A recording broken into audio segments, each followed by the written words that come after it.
بسم اللہ الرحمن الرحیم۔ وسعت رزق، تنگ دستی سے نجات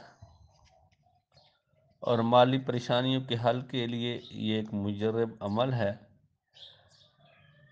یا مسبب الاسباب کا وظیفہ اس کی ایک خاص ترکیب ہے۔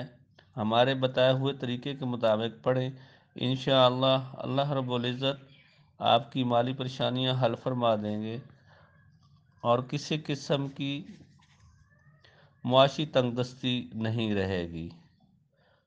معزز سامعین، ویڈیو میں آگے بڑھنے سے پہلے آپ لوگوں سے گزارش ہے، اگر آپ چینل پہ نئے ہیں تو ویڈیو کو لائک اور شیئر کر دیں، بیل آئیکن کے بٹن کو دبا دیں اور چینل کو سبسکرائب کر لیں تاکہ آنے والی ہر ویڈیو کا نوٹیفیکیشن بر وقت آپ کو ملتا رہے۔ معزز سامعین، بڑھتے ہیں آگے وظیفے کی طرف۔ نماز عشاء کے بعد آپ نے باوضو ہو کر قبلہ رو ہو کر کھڑے ہو جانا ہے یا بیٹھ جانا ہے۔ ایسی جگہ کا انتخاب کریں جہاں آپ کے سر کے اوپر آپ کے سر اور آسمان کے درمیان میں کوئی چیز حائل نہ ہو، یہاں تک کہ آپ نے سر پہ ٹوپی بھی نہیں رکھنی ہے۔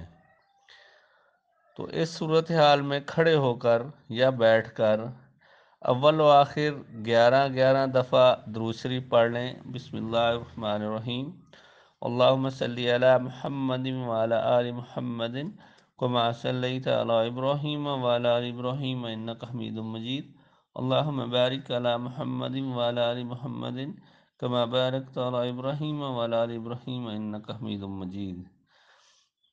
یہ 11 دفعہ یہ درود شریف پڑھ کر 500 بار آپ نے اس اسم کو پڑھنا ہے، اس وظیفہ کو پڑھنا ہے۔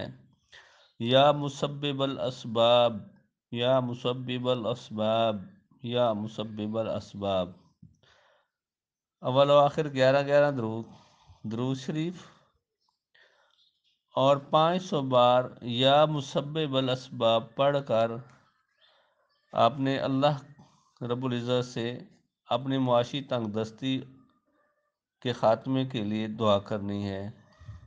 یہ عمل کم سے کم 11 دن ضرور کر لیں۔ اگر آپ اس کو 41 دن تک کرتے ہیں تو یہ ایک بہت بڑا مجرب عمل ہے، اس سے انشاءاللہ آپ کی مالی پریشانیاں ختم ہو جائیں گی۔ کل ملتے ہیں ایک نئی ویڈیو کے ساتھ، تب تک کے لیے اجازت، اللہ حافظ۔